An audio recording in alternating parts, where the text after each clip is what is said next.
How to reset Xeon's bank password. Hey guys, welcome back to the channel. In today's tutorial, I'll show you a quick and easy way to reset your Xeon's bank password. In order to do that, you can just first go ahead and tap on the xeonsbank.com and log into your account. So before you log in, you'll have to enter your login credentials. Tap on the sign in button at the top right and go to personal banking, or whichever one you're trying to log into. Here you can enter your username, and if you forgot your password, tap on forgot password page right here.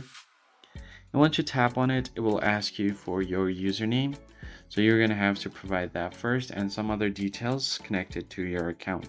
So the first thing you provide is your username, and after that you can enter the email or phone number that's associated with your account. So once you enter that, you can get a verification code on your email or phone number.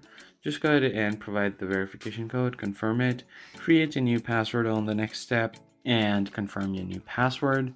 Then you can easily log in using your new password. That is basically it, guys. I hope this tutorial was helpful to you, and I'll catch you guys in the next video.